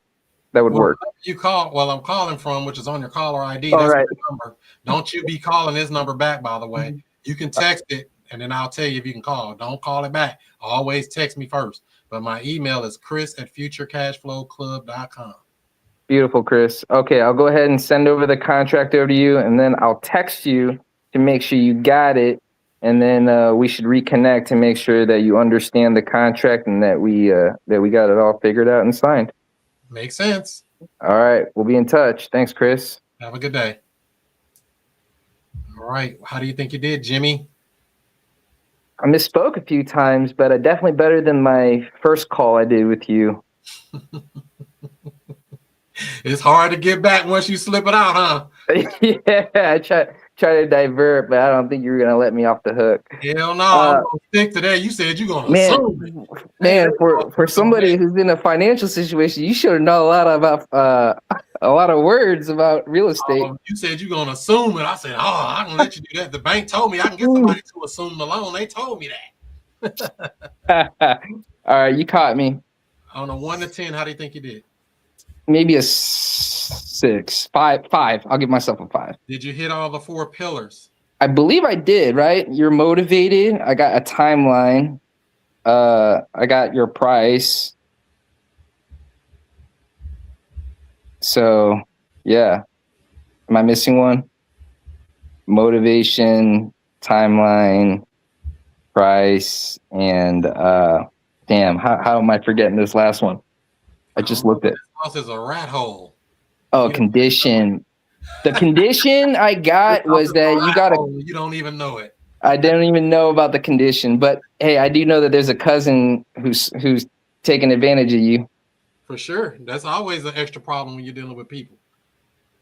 Okay. Art, how do you think that call went? So that just dropped down to a 4 without the condition. Go ahead, Art. I think it was a good call. It's enough to at least get someone qualified, and almost fully get them qualified and determine if it's something to look at. That's really good in itself. Yeah, if you didn't get the condition, you definitely want to ask about that. Right. It's very important. We gotta make sure we get in the fundamentals. We talk about a lot of stuff here in the creative world, and it kind of get in the weeds a lot. Right. It's just gotta stick with the fundamentals. Like, gotta get the layups in first every time. Right. But yeah, you did good with those things. Couple things, obviously, never say assume. Other thing is, do not use the word, or I don't recommend you use the word contract ever. Paperwork or agreement, it goes over a lot better. It's a little less scary for people. Okay. I want to get my attorney to review it, right, Art? Yeah. You Right. bring an objection that you didn't even want. I need to write that one down because you're absolutely right. Contract is a scary word.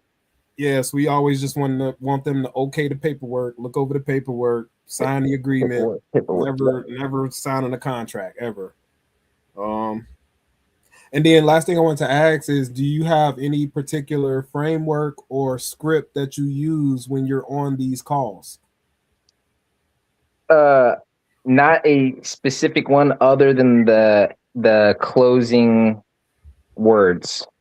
And it's basically, once I know I got a motivated seller that I think I can act on, Justin and I kind of worked out a script so that I can follow up with the seller and let him know that I'm contacting my partner to get the best option for the seller, so that they're more open to following up the follow up. But I see where you're getting at, and I do need a more thought out script instead of shooting from the hip like I do. Yes. I have okay, there's these goals and these conversations that I need to touch, but not a very analyzed way, like how you guys break it down to get to those answers. So yeah, I agree. Thinking of it not as a script, but as a framework or bullet points. Right. On our notepad, timeline, condition, motivation, price. We know before I get off the phone, we're gonna talk about these things right here. We might talk about a whole bunch of other stuff, but I know I'm hitting these things somewhere in this conversation. True. If this bullet points. Yeah, and Chris, he has a. I'm sorry, Chris. Go ahead. Go ahead, Art. You good? I was just gonna say, for anyone who don't know, Chris has paperwork that he offers as a service that has many different frameworks that you can use in various situations, whether it's a cold call, pre-foreclosure. You want to have different frameworks for these different types of calls because these are slightly different conversations. And depending on the words that we use in these very specific situations is really going to make a huge outcome or difference on the outcome. So we cannot skip over that part, just like we cannot skip over the 4 pillars on every call. We need to go into it with a framework ahead of time. Ideally, like I keep them printed out everywhere I'm at. So as soon as I'm jumping on the call, it's like there. Even though I've done it enough where I should be able to remember it all, but we don't want to lead us to our memory because it might be a specific question on that paper that the timing of it, if you ask it just right, it can open up Pandora's box. And you can't always think of that. You have to hide that stuff. You have to. That's valuable. I should write it down and have it in front of me. Every time. And like I said, it's not the end of the world for the for the stuff we're doing. You just have to understand that, hey, we're hitting these things every conversation. Basic fundamentals. Talking about timeline. If we can work everything out, how soon would you like to close? Or if this makes sense, are you ready to get the process started today? We're gauging their motivation through that question. They're like, yeah, I'm ready to go right now. And you talking about, I can get there in 2 weeks and I can come see it and I can come pet your dog. And all that. Man, ain't nobody doing all that. I'm moving at the pace they ready to move at. They ready to go now, I'm ready to go now. We're sending them the paperwork. And somebody even asked it here. Do you need to meet the seller? You don't need to meet them. Meet them for what? Do sub 2 deals, wholesale deals, don't meet sellers or buyers or tenant buyers. I meet some tenant buyers, some of them. Matter of fact, the 2 best deals I've ever done in real estate, I never met those sellers. 36,000 on one and 35,000 on the other. Never met neither seller. I prefer not to meet you if we're gonna get them kind of checks. Or them kind of deposits, whatever you want to call them. I'd rather not meet you. I bought houses from people I never even met. Many times over. So, I mean, you can meet them, but why am I making that an obstacle? You creating an obstacle to prevent yourself from moving forward. We can meet them, but that's not going to stop me from moving forward with, hey, we understand all of this stuff. It makes sense. Let's get them the paperwork over and get this thing going. Jay, how do you think that call went? Do you think it was a good call, better than your call, worse than your call? I think it went better, definitely. But then the main part of he said assuming the loan, and you're like, oh, well, assuming the loan, perfect. You can assume this loan and do all this other type of stuff. So, and definitely could have asked more about the condition of the property with art in there as well. Yep. I mean, and these are some of the things that we come across in real life. It's a squad, a family member living in there. I did like that you asked about that, Jimmy. What is the cousin doing? Is he going to be out when we close? No, you're going to have to deal with that. I like to keep it very messy, and that's what they do in real life. Play these games. Not saying it's a game, but it's a problem. It's an obstacle that you have to overcome. Every deal won't be just a layup easy.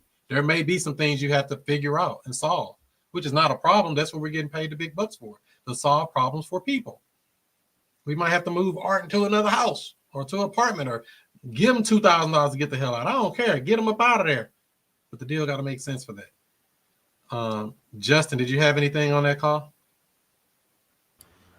Yeah, I think you got to clean up the intro a lot, Jimmy. Is you can kind of offend people, with certain things. Like, yeah, you had said, I see you are in, financial distress or something like that. You had said, people will I'm not in financial distress. My husband divorced me, and blah blah blah blah blah blah. So you can, set them off back. That's why the whole equation that Chris teaches us is about asking questions and stuff, assuming nothing.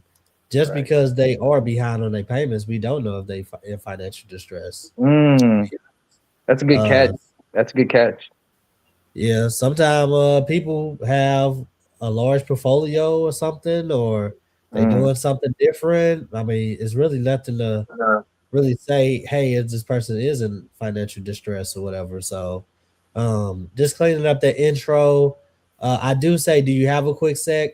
But I try to be very precise in the intro to get them on the hook, because we want to move quickly because they can't hang up and end the call. So, you got them to call the sticky note. Hey, the reason I called, I seen you all, or, the home came up on the foreclosure list. Have you guys had a chance to talk to the bank, or, what was your plans? Oh, well, and then let them go into whatever that is and see if they're willing to play ball. So, assume nothing, get straight to the question asking. You know, so I think that'll really help you out in the intro and stuff. Yep. Because once you piss them off, it's really gonna be hard to get them back on the hook. So now you have to work twice as hard to get them back into rotation and stuff. You didn't give any pushback on his number. He said 300,000. You were like, okay. And I could be mistaken. I don't remember hearing any pushback on the number. No, And 0. just simply asking, how did you come up with that number? You know, sometimes that you know. I did ask that, and he wouldn't even entertain the answer. So I was like, okay, I'm just gonna have to accept that 300 is his magic wand number. You don't Yeah. necessarily have to accept it. If somebody tell you 300 and they sticking to it 300, so if you were able to get 300,000 for it, are you ready to get the process going today? Right. Trying to get some commitments out of them, regardless if that number works or not, because it don't matter right now, because we're still trying to uncover who are we dealing with. So I think I did ask that. I was like, if he says yes to that, that means he's a very motivated seller, and we can get the deal done today. So that's true. Okay. It All said right. he owed 291 on it. So you can always, pivot to something creative, because instead of coming out 300 large and stuff on a skinny deal that it might end up being, he's just looking for his, 9,500, Right. $9,000 exit. So if that's all he's willing to take, we can figure those type of things out versus where he might want 300, and the reason he wasn't able to get 300 in the past is because the house is at its current value not worth 300. So if he just looking for $9,000, this you probably can work with him on that, and then try to structure something to where you take over the existing mortgage or something like that. So that could be a situation for something like that. When I was trying to break into the creative finance option, do you guys feel like I went into the weeds a little too much, or was that a little bit too much? Because I was trying just cleaned up that third party story a little better. That's all. You need to practice a simple, basic third party story. Very simple. Right. In the past, what we've done for people is we would just go ahead, give them a little bit of money, moving money, and just take over their payments. You think something like that would help you out? Okay.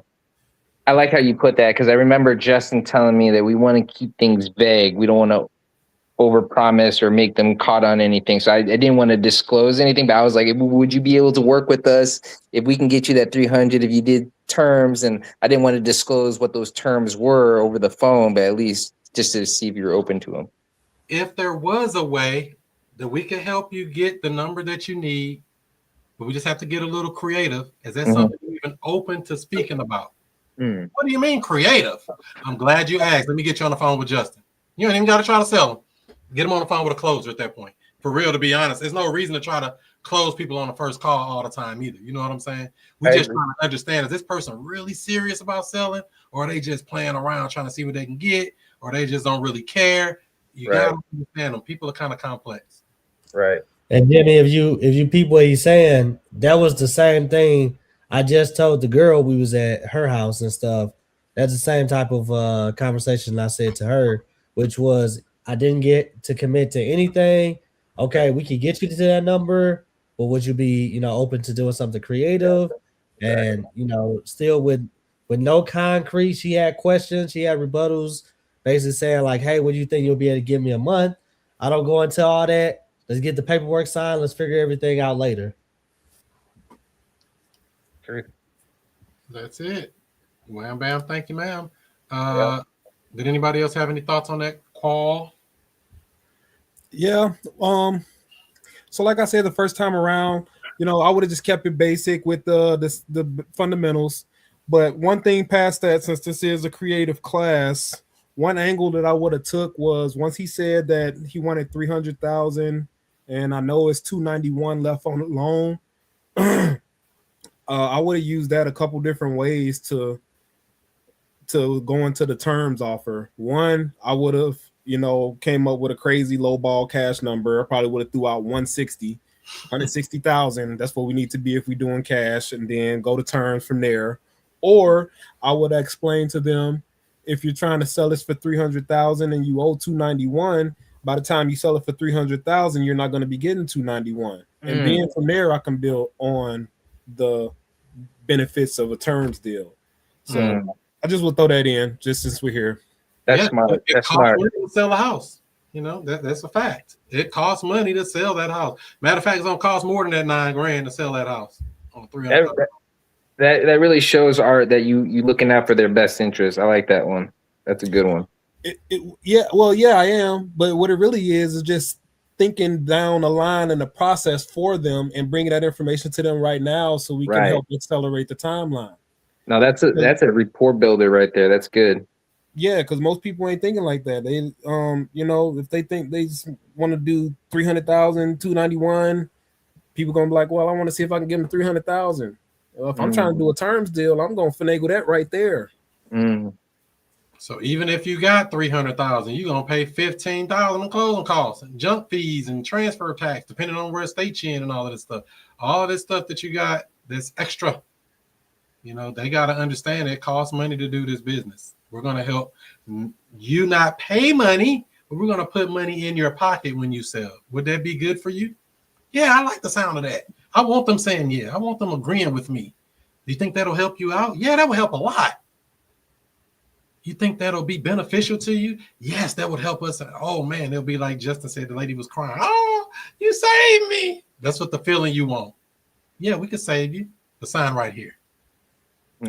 Yep. And if we can help them talk through what they're saying they want to happen and then help them figure out that that's not a viable solution, we're helping to establish ourselves even more credibility wise as a trusted advisor.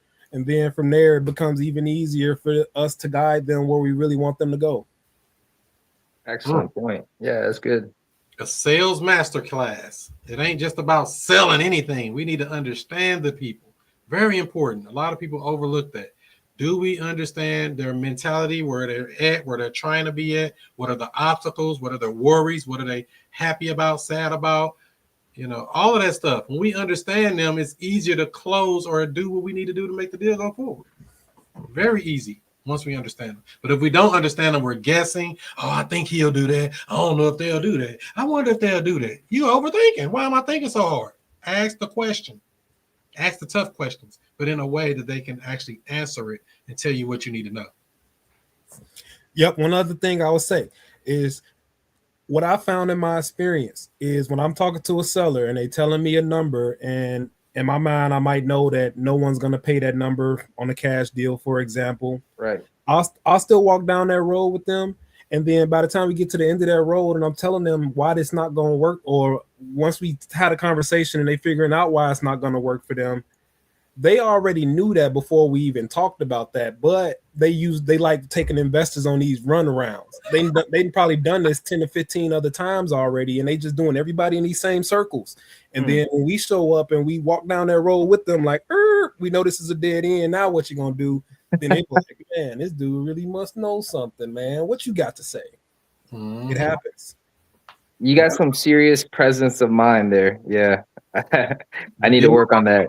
Here next week, the guy was like that. He's like, yeah, somebody else was offering me something, but I just wanted to work with you because I know you can get it done. I know that. That wasn't him buttering me up. But he know that I talk what I talk, and I ain't playing around. You can go deal with somebody else, but they're going to leave you out there to dry.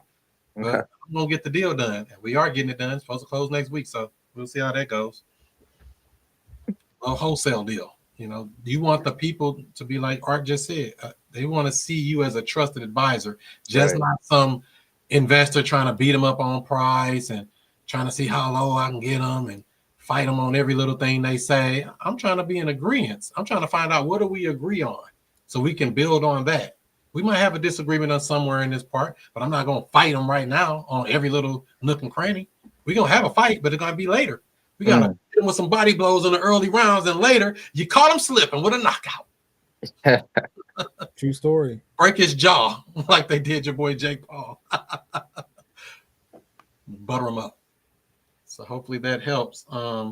That's some true value there. That's good insight. For sure. So when we talk to these sellers, they're, say that person was making sense. They're like, yeah, I'll sell it for what I owe, or I'll let you take over the payment. As long as I get 10 grand at closing, we can do a deal. Everything makes sense. What will we do next, Jimmy? Stop the foreclosure. Well, with the seller. Oh, what do we do next with the seller? Once we get with them, they're agreeing, everything making sense. They're willing to sell it for what they owe. They just want to walk with 10K. It looks like it should work on a house like that. Everything making sense. What will we be doing next? putting that pen to the paper, right? And getting that contract written up and sent over via email or text, I guess, remotely. All right. So we got the contract part. What else are we going to be having the seller do? Something that we need them to do. They have to work with us to stop the foreclosure, right? Am I onto that? Am I onto the right thing? Maybe, but it's something very simple that we need them to do. It's the homework for the seller. If we're taking over somebody's loan subject to, and they're like, yeah, we're creative. So they got to put together all the paperwork from the bank that they got so that we know. No? Okay. Sort of, but it's more simple than that. I like simple because I want it to be memorable. What does the seller got to do? It's their homework. It's simple. Very simple. It's even on your screen. It's so simple. Mortgage statement. That's right, Mr. Seller. This is homework. I may not say it in these words, but send me the most recent mortgage statement. Okay, that's what I meant. I didn't know the terminology, but I knew they had to get us the paperwork over so that we can file out the paperwork necessary to stop the foreclosure and to. Well, yeah. So one, yes, we want to get the purchase agreement stuff, information set up. Homework for them, though, I need you to send me. If you can send it right now while we're on the phone, that's great. Or when we get off the phone, but I need this sent over to me ASAP so we can underwrite the deal. Versus, how much is your payment? How much is your interest rate? When is your maturity date? What's this? What's that? All that information is literally on the mortgage statement. They can send it over. Gotcha. Just that one document mortgage statement. I'm writing it down.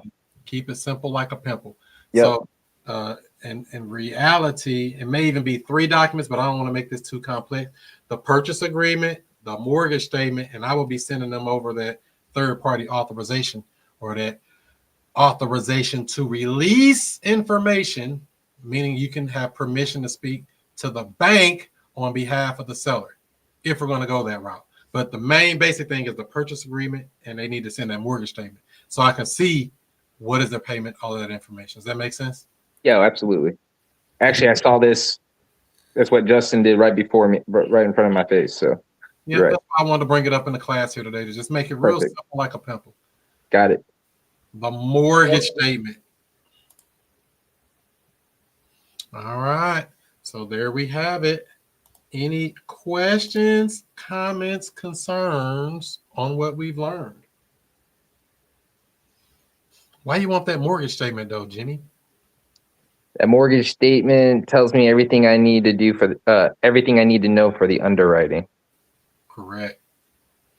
Are they paying principal, interest, taxes, and no insurance? Right. Are they paying principal, interest, taxes, insurance, HOA? Maybe they won't be on that statement, but all this stuff we need to understand. If we're talking creative, I'm talking about specifically for the creative stuff. Cash deal, we don't really need the mortgage statement. It would be great, but it's not necessarily a requirement. But for underwriting purposes for a creative deal, send me that paperwork so I can know what we're dealing with. Right. I want to know if we can take over that payment. Oh, your payment $2,700 a month. The rent's over here only $2,000. I don't know how we're gonna do that. That might kill the deal. Okay. You know, hopefully not, unless we can do something with the bank to get the payment lower or something. But all of that stuff is getting into the weeds of creative real estate. Any other questions? Would you also ask for pictures as well? If you can get it, sure. If they really motivated, they're gonna do whatever that you tell them to do. Hey, send me a few pictures of the property. I can speed this process up for you. Please send me some pictures. Front of the house, back of the house, interior, wide shots of the rooms. You can show the furnace, water heater, all of that stuff. Any damages or repairs that you know that the house needs, take a good picture of that. Send me that stuff over. I can get you that offer over today and get that paperwork over to you today. Give them homework, especially if they see they really motivated. You know, people say, "Oh, the seller really motivated." How you know? Are they showing you their motivation through their action, or are they just giving you lip service motivation? I don't want no lip service. I want action motivation. Oh, pictures, sure. What you got, Art?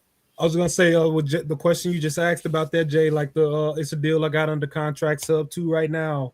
The seller when we agreed to the contract and signed off on it, the seller was still living in there at the time, so I knew I wasn't gonna be able to get in and see it right away based on what he was telling me. So I had him send me pictures. He sent me pictures like 2 days later. And I wanted to get those pictures ASAP because I wanted to verify the condition of this property was what he was telling me. Because then I know that this is something that I want to for sure spend my energy on. And from there, I've been spending a lot of energy. Well, I ain't gonna say a lot, but the appropriate amount of energy on that deal. That's right. So, Justin Holmes, living in all the homes and buying up all the homes before you go to bed tonight. What have you learned today? What have I learned? Can y'all hear me? Yes. Okay. Yeah. So what I learned today, I would say just keeping the main thing. You know what I mean? Like keeping it simple, keeping it just as simple as it can be. You know, never get away from the fundamentals. I think that was a word that Art been using the whole call is fundamentals and stuff. So, you know, I think I like the way that you, Chris, intro this whole thing. You always tell people get a fish on the hook first, and then we'll go into the back end or the more complicated stuff.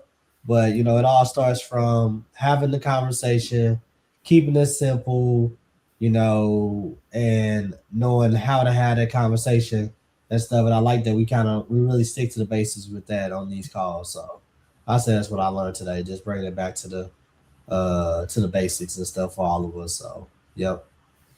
100%. Those fundamentals will save you because you can go down a whole long street and find out, man, this house is a rat hole, like I said, and we don't just get an idea of condition. Not saying we got to tell every little detail. Oh, how big is the kitchen? What's the cabinet look like? And this and that. We don't need all those specifics, but we want to get a general idea. Is this house habitable? Does it need a bunch of work? Or is this something you can eat off the floor? Let me know. Art, did you have anything that you have learned today? Yeah, I just learned again that just because I can do something does not mean that I should. So you were saying that we don't always have to go for closing them out on the first call. This is something I have to remind myself these days. Prime example, about a couple weeks ago now, it was a lady I talked to, first call from a cold call, got her closed out on a terms deal on one call. It's like 25 minutes, but one call. It's recorded. And I haven't been able to get her on the phone since. I believe the reason why is because I did too much too soon. I really do believe that. You know, so I got to rein myself in and I got to remind myself too, just work the process. Let's keep my opening call, follow up with them, make our closing call with the offer and all of that, and then go from there. That's right. Yeah.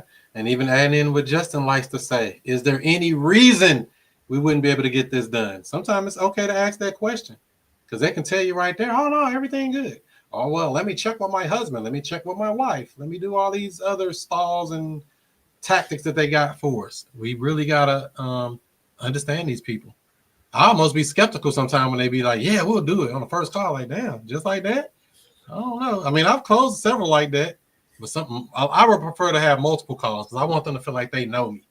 I want you to know, hey, you are attached to me, baby. We are two peas in a pod all the way to closing. Jaden, what up in North Carolina? What have you learned today? I learned that one, do your homework, you know, practice a lot. And also, you know, if you don't really practice or you don't really apply yourself, you're gonna be burning through a lot of leads. Yeah. And even if you burn through a lead, what's wrong with calling them back? If we felt like, oh, we messed up, have somebody else call them back. Hey, I know this guy that wants to sell. I know I messed it up, but here's his number. Mm-hmm. Another person might have a better thing. That's why we have teamwork. Real estate is a team sport, whether we know it or not. One deal, 15, 20 people might eat off that one deal, maybe more than that.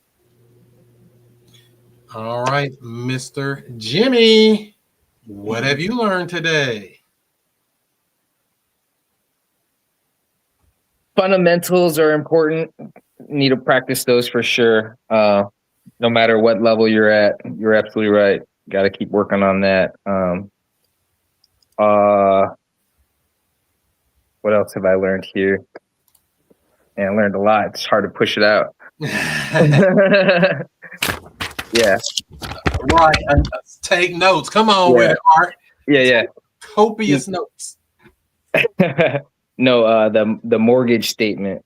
That's very important. I knew what it was. I didn't know the term for that document, but that document is everything for the underwriting of a creative finance deal. Not so much a cash deal, but wouldn't hurt to have, but definitely putting together a creative finance deal. Got to have that. So that's something I wrote down. Make sure that I don't forget. 100%, especially dealing with the creative. I don't want to start trying to underwrite it off. Oh, the payment's $1,200 a month. You get the paper, it's $1,299 a month. Dude, that's a whole nother $100. That ain't no $1,200. That's $1,299. Mm-hmm. And they'll do that. Now, sometimes it's the other way around where it may be lower, which is good. However, it will be lower anyway once we switch the insurance to a non-owner occupied insurance policy from their homeowner occupied insurance policy. It should be a little bit less on the monthly payment. So, but that's money we get on the back end on our cash flow play. It might work out better for that. Let's see here. They say this $1,300. Okay, here's a trick question. I don't know if you know this answer, Art. Teresa wants to know, I'm trying to buy a laundromat. Any tips? One tip I have is you can buy it with creative finance. Come on. That's it. Buy a business creatively. Anything can be bought creatively. On terms, something down or nothing down, monthly payments take it over. Especially if you find a disgruntled business owner that wants out or they're retiring and they can't get out of there. Buy somebody's one they already got up and running. Teresa, if you're in St. Louis, I literally just saw a Facebook Market post about a laundromat, and I think it was Bridgeton. Send it to me. I'll try to find it again. You're like, what? I literally just saw it. I was like, oh, laundromat would be sick. I want to buy before Teresa do. Like, what? Sorry, Teresa. Didn't mean to put you on blast like that. Welcome to 2026. Oh, he gonna sell it to Teresa. Oh, he even knows it. She's in Overland. She knows the one I'm talking about. Oh, it's in Overland. That's where my store is. Wait a minute. I can get another business in my same area. She said, boy, please. You meeting her tomorrow. Oh, man. Well, hope you got some good game. Remember to be a person. It don't have to always be just about the business, always about the numbers. It is about it, yes. But remember to be a person and connect with her on a personal level and get that deal done. Then you can be a business neighbor with me. I have a suggestion. Maybe when you go to the laundromat, bring some clothes and wash your clothes there, and like let them know, like, hey, you know, I'm a patron. I want to learn. I want to learn the ins and outs, and I'm gonna even wash my clothes here. Maybe they'll butter them up. There's another one, 7 Bay Wash on Olive. Wait a minute, the one in Overland, you're not talking about on Woodson and Midland, I hope. I want to buy that one. I always wanted that because I pass it every day. But yeah, there's laundromats everywhere. A cash business, a cash cow business, throwing off money left and right. You can't go wrong. Would you operate that yourself? That laundromat, Chris? No. I don't believe in working hard for money. I like systems. So would you maintain control over that laundromat, or would you flip it to somebody else? No, I would keep it. It's a cash cow. Why would I get rid of that? Wait a minute. Teresa said that's mine. The one on Midland and Woodson. Oh, no, that is not yours. Oh, no, I'm finna go in there and clog up some dryers. Oh, congratulations. That's yours. You keep it busy over there. They be popping. Every time I ride by, I be like, man, that little laundromat be jumping. It's got a good location. It's got all these intersections right here. You can't go nowhere without seeing it. Wow. She's on it. Dang, I heard that. You trying to get some more laundromats. Let's do a deal, Teresa. Let's do it. You right up the street from me then. You know my store is right there at 3217 Woodson. St. Louis Consignment Gallery. Right there. So yeah, hopefully that all works out. Any other questions or comments before we land today? Jimmy, don't forget to get you a framework and use that for your calls. Framework on it. I'm gonna study it. Hopefully, my next call next week, goes a little smoother. I'm gonna put the work in. If you have a framework, I guarantee it's gonna go smoother. Hell yeah! I know that's right. The framework. Where do I access your framework pages, Chris? I don't know if I'm part of that community. FutureCashFlowClub.com, right there on the screen. Wham, bam, thank you, ma'am. But other than that, we're going to get up out of here and do some more sleep stuff. We're not woke no more. We sleep in 2026. Happy New Year to everybody. If anything comes up and you need me, I'm only one call away. People be like, oh, Chris, I was trying to reach you. I'm like, no, you wasn't. I'm not that hard to reach. I had a deal. No, you didn't. You didn't try to reach me. Very easy. You can call or just do an email right there. Chris@FutureCashFlowClub.com. It's on the screen to make it simple, like a pimple. We're looking to buy houses here, single families, 1 to 4 units. I actually have a couple of houses we're selling. We're changing out the portfolio. So we're selling some houses and keeping some houses going into this year here. So if anybody's a local here in St. Louis or want to buy some single families in St. Louis, has some down payment money, we'll finance you the deal. I think Justin has a couple of deals too, right, Justin? Yes, sir. We got deals on the table. Let's get it. That's right. We don't care what your credit score is, but you better have some bring it. You got some money down, we'll finance it just like the bank would without all the red tape. We make it easy for you to escape the apartment you've been in, baking that cake. All right. I appreciate you all. We will see you on the next one. Do what you do. Be who you be. And I'll see you before you see me. So I want to get into real estate, but don't know where to start. Well, what I would say is to join the Future Cash Flow Club. It's a community of investors where we talk about wholesaling, we talk about creative deal structuring, buying houses subject to, all of the creative stuff that everybody's talking about. You don't need a real estate license or any of that. Wow, where do I sign up? Well, I would say go to FutureCashFlowClub.com. That's FutureCashFlowClub.com. You can even get a free trial. Try it out today. I don't know what you've been doing. You've been asleep? Let me wake you up with something. Straight up. Yeah. Allow me to reintroduce myself. I'm Chris Monroe. R to the O-E. I flip houses, rent cars, and make money. I'm not no motherfucker dummy. This how we